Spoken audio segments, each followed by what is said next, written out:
Today I want to talk about customer-supplier relationships, how you deal with your vendors. I always appreciated the relationships that I had with my vendors. I always knew that that is part of what gave me a competitive edge early on when I didn't have a lot of money and I didn't have a lot of business. If I could get a part for $75 that nobody else could get for less than $200, that meant that I could charge $200 for the service and other people would simply look like, is it even worth bothering offering this? He's offering the service for what we would have to pay just for the part.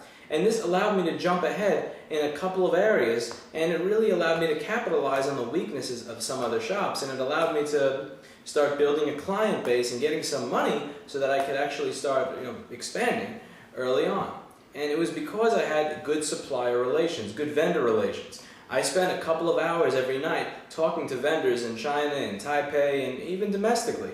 I spent time building relationships with these people. And it wasn't until I became a supplier that I started to realize just how bad so many fucking domestic repair shops are at dealing with vendors. And I want to talk a little bit about that. The first thing I want to talk about is trust. A lot of customers will go nuts when they get a bad part or the wrong part and the vendor doesn't overnight you a new one and send back the old one. With a return label. They just go crazy when that happens. And I want to explain a little bit about how this works, because this is something that I used to be angry at too. But I've noticed since starting a supply company why it is a lot of these vendors do that. A lot of people go on eBay to buy a part and they expect VIP service, but they go to a bottom-feeding, peddling marketplace and then they expect this VIP service.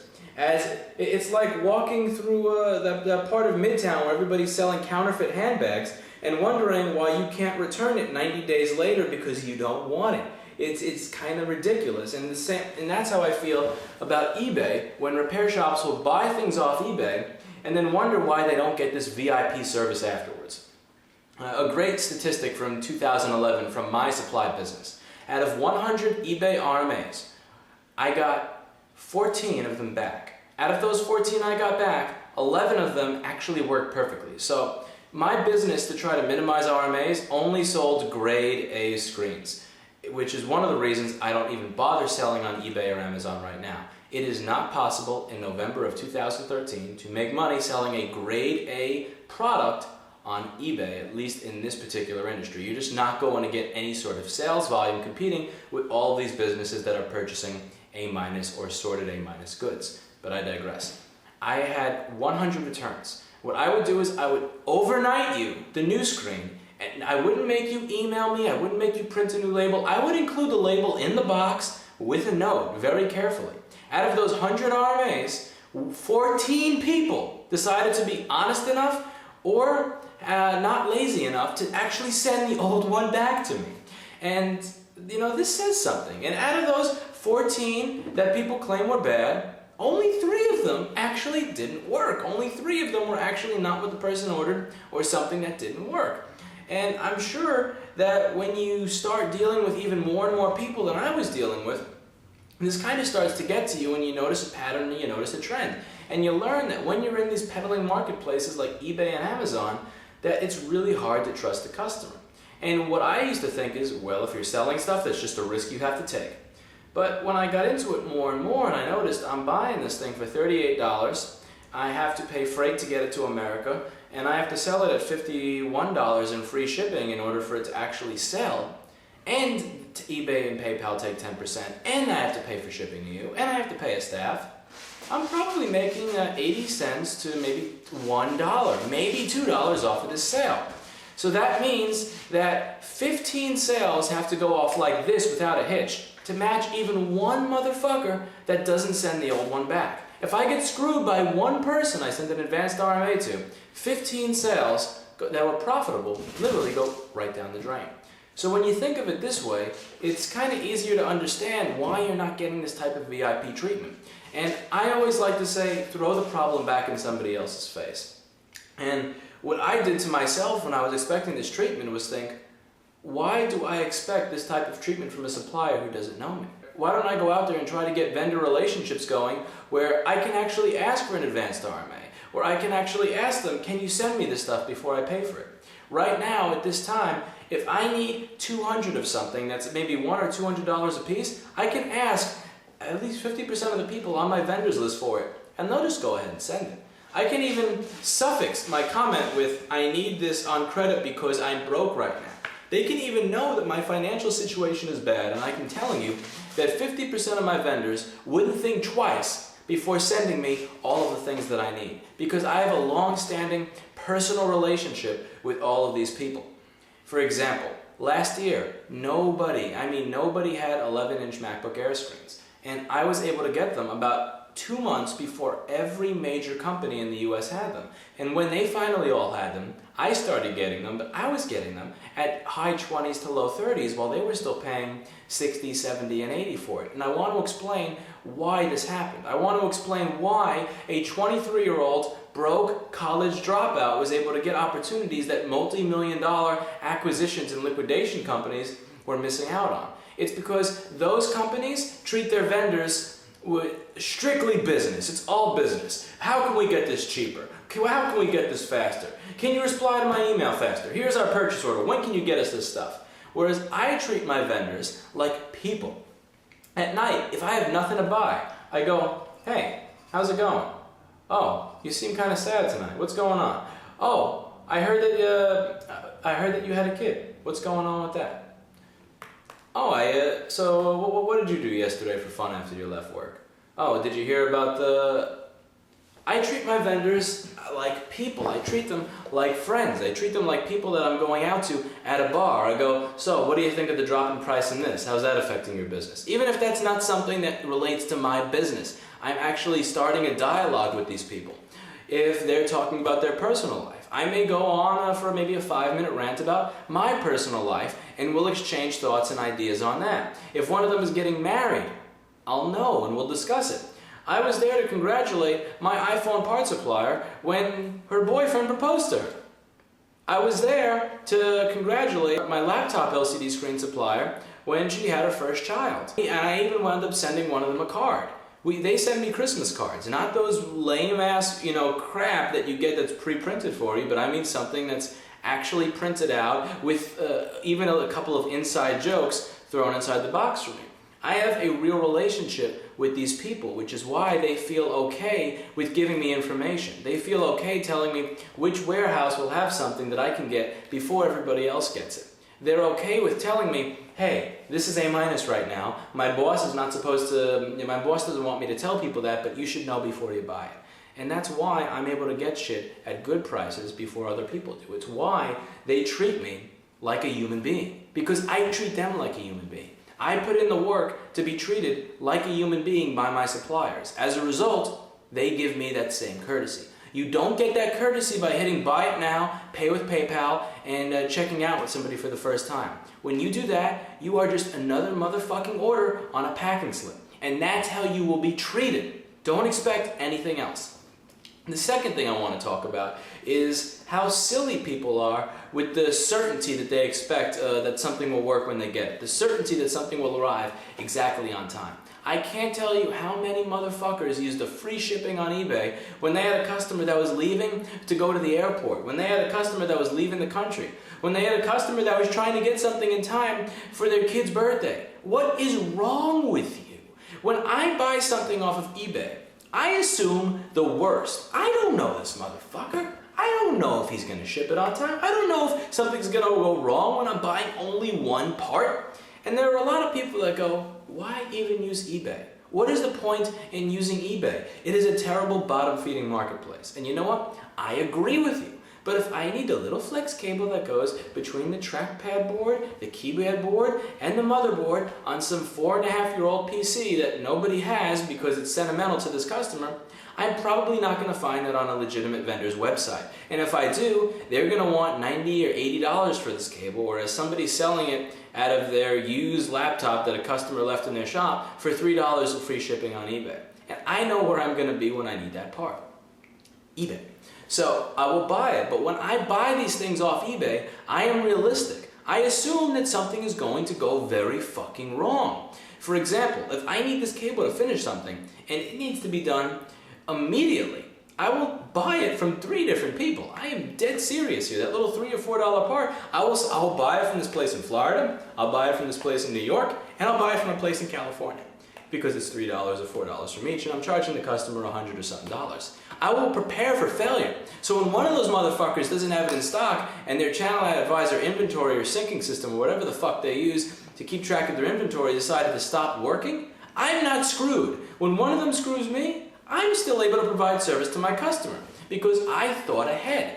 And it's something that I wish other businesses did a little bit of. And if it's something that is not time sensitive, I'll tell them, I'm sorry, I cannot get this part from an approved vendors list. I will need to look elsewhere. It's going to take me probably a week, maybe a week and a half to get this done.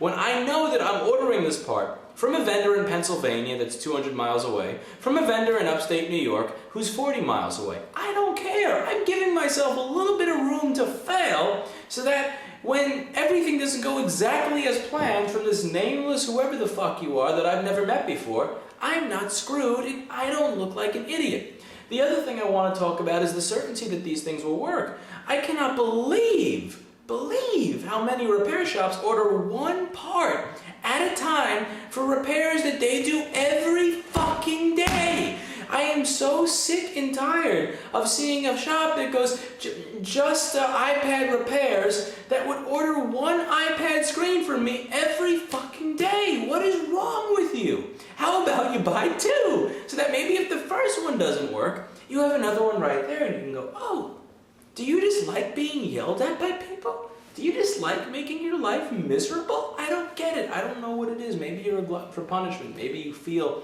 that you deserve to be punished because of something bad you've done in life. But I don't think so. I think maybe you should buy 2. Or if you're using this thing every day, dare I suggest it, use that contact form on eBay or on the company's website and go, if I buy 10, can I get it for cheaper? And that part that you're paying $44 for may very well become $27. And now not only are you making people happier, but you're also putting money aside for your business, for yourself, for your family, whatever you want to spend money on. And I also want to talk about the idea that everything will work. This is not like a carpentry. You just go pick up wood and you bring it back and that wood is good. You need this much aluminum in this shape and you get it and it's good. We're talking about computer parts. Even an LCD, this is a thing that has millions of little transistors in it. Millions of little transistors that make up each one of these little dots. And how dare you expect one part to be good when that thing with millions of transistors is being bammed and bopped and whatever the fuck across the entire US in a crappy box on its way to you? How dare you think that one motherboard is going to be perfect when you get it, when there's thousands of little transistors on this thing? It's probably been refurbished just because it's on eBay. And why are you buying a motherboard on eBay to begin with? That's another thing. For really important things, I don't mean like little wires and little random odds and ends that you're never going to find anywhere. For shit that is serious, for logic boards to Apple laptops, for LCD screens, what the fuck are you doing on eBay? Why are you going on eBay and buying a motherboard? I wouldn't buy a car from that guy who sells purses on 31st Street and Broadway in Manhattan, because I know better. And why is it that so many repair shop owners, for these high-priced repairs on valued items, will go dumpster diving through garbage, even when there's an actual budget, even when your customer agrees to pay $600 or $700 or $800? Go to a real vendor. You're actually going to pay a little bit less than you would on eBay, and you don't have to deal with buying shit that doesn't work. I'll say from experience that at least 50% of the motherboards that have ever been purchased off of eBay, back when I was stupid enough to do this, did not work because it's dumpster diving. The way most of these vendors work is they're pulling shit out of machines that are dead, never thinking that maybe the reason this piece of shit was dead is because the charging port is dead. Maybe the reason this piece of shit is in a garbage is because the motherboard is dead. Maybe the reason somebody threw this in a fucking e-waste bin is because the screen doesn't work. So maybe I shouldn't buy that screen used off of eBay. This is a sensitive industry. This is not an industry where you simply buy something and you expect that it work. I need you to realize that this is very sensitive components to very sensitive machinery. And I also want to talk a very small bit about the supply chain. This is not exactly 100% legitimate, when it comes to the supply chain. This is, for lack of a better way to say it, a fairly ghetto supply chain. This is not like Intel sells to distributor, distributor sells to Newegg, Newegg sells to you. This shit goes through many fucking hands before it gets to you, even the grade A merchandise, because let me tell you, Apple does not exactly want it to be easy for you to get the LED screen that fits inside of their laptop. HP does not really make it easy for you to get a replacement motherboard to go inside of your laptop. This stuff, again, I'm not going to say that it's all stolen or back of a truck or blah, blah, blah, but this stuff is hard to find, and a lot of the stuff is not made anymore. A lot of the stuff that people want me to fix is stuff that is not made anymore. How am I going to find a graphics chip for a machine that's 4 years old when that graphics chip stopped being produced 2 years ago? How am I going to find a screen that's fluorescently backlit when there haven't been fluorescent backlit screens produced for about 4 or 5 years now? How am I supposed to find a battery for a computer that was discontinued 7 years ago? It requires a little bit of ingenuity, and it requires a little bit of professional dumpster diving. And you need to stop seeing yourself as somebody that's just walking through Costco with this little push cart, taking these nice brand new items off the shelf, and start seeing yourself as a little bit of a dumpster diver. And you have to kind of look at this stuff, inspect this shit, and expect that some of the stuff that you're getting is going to be stuff that eventually doesn't work. And I need you to realize which one of the services, which one of the repairs you offer are repairs where there is a high risk of dealing with a lot of crap when you go to buy parts. I want you to realize that this one service that you offer is a service where when you go to buy parts, you are going to have problems with it. I want you to start to get this into your head and start to give customers an expectation level that allows you to do what you need to do to get the job done right without them calling every day to wonder why it's not done, and without them screaming because the first part that came in doesn't work. So let's recap a couple of the basic points. First point, trust. Vendors that see you as a name and a number are going to treat you like a name and a number. When you go on eBay, when you go on Amazon, you buy one item at a time and you go buy it now, you will be treated like shit by these vendors. And there is simply no way around it. You're going to have some vendors that treat you a little nicer, some vendors that treat you a little shittier, but if your expectation is that when you get something that doesn't work, that a standard overnight package will be sent to you with a return label inside for return of the bad part, you are out of your goddamn mind. You need to build relationships with real vendors to the point where they will actually do that with you for two reasons. A, they know they're going to get the bad shit back, and B, they actually want to please you. They actually want to help you because it's a two-way experience. It's not just you asking for shit and berating them for the price constantly. It's they want to provide you with better service because they like you, because they like doing business with you, because you make it easy to do business with them. Half of the time that I'm getting these amazing prices on a lot of the items that I'm getting amazing prices on, I'm not berating them for better prices. They're just offering it to me because they know I'm easy to do business with. They know that I'm not going to return shit that works. They know that I'm not going to stiff them on payment. They know that when they're dealing with me, that I'm not going to complain that I got the wrong part when I got sent the right part all along, and that when problems show up, I'll deal with them professionally and kindly. That I'm not going to ask a vendor to deliver something that they may not feel comfortable delivering. I want my vendors to be making money. I want them to be making money off everything they're doing with me, and I want them to be happy to do business with me.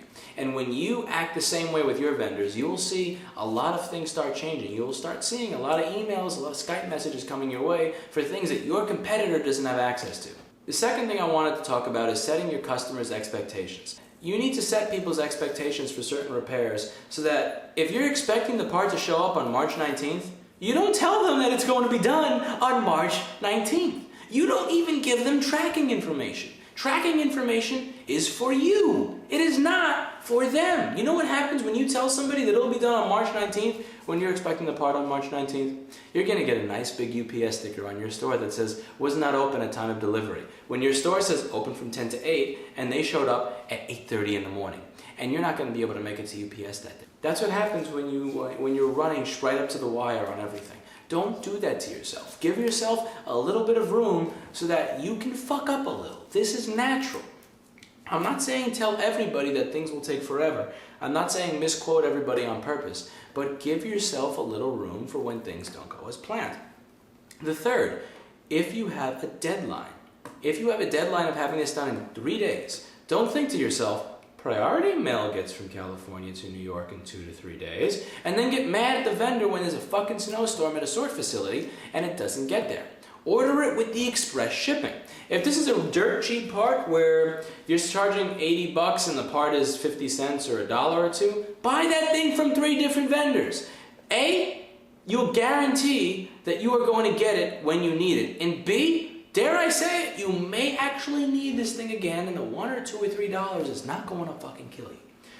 And it makes you look better. 3, realize that in this business, in this specific business of laptop and cell phone repair, we are dealing with sensitive products. We are dealing with very delicate, very high-tech shit that is very apt to breaking and shipping, that is very apt to simply not working for any strange reason at any given time. Realize that this is not supposed to be easy. If it was easy, people would not be coming to you. I get so tired when somebody gets a bad part and they're like, fuck, this is not how it's supposed to be. Goddamn vendor, when a bad part. Sometimes parts are bad. Don't expect that one tiny little device that costs $30 that has millions of transistors in it that you can't even fucking see is going to be perfect every time you receive it. Prepare for failure.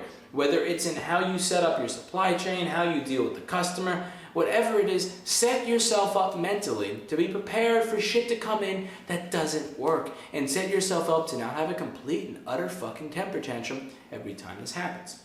And if I haven't already mentioned it in other videos, and I haven't already mentioned it in this video, although I'm sure I did, keep some fucking stock for yourself. Don't be the fucking jackass that says we only fix Blackberries that doesn't have a screen for a Curve 8330 in 2009. Don't be a dumbass.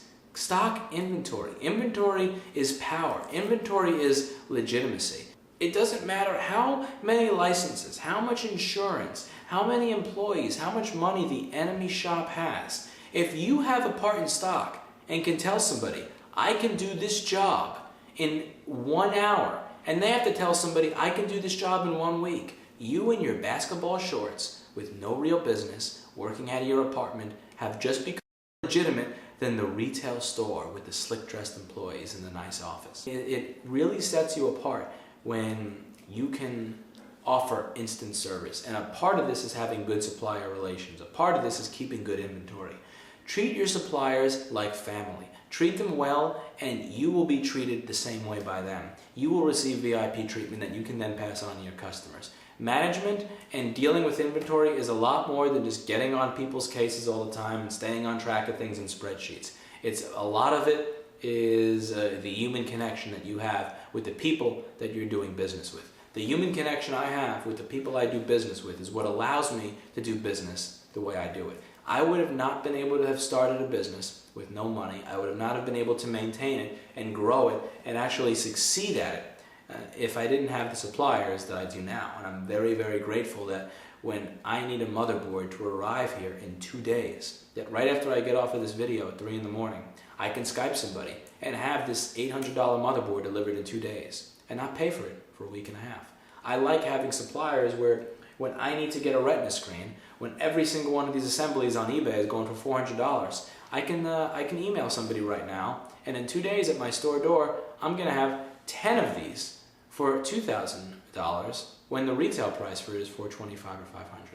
This is the kind of stuff that separates the smaller unprofessional businesses from the people who are making it. And I want you to realize that supplier relations is a lot more than what you think.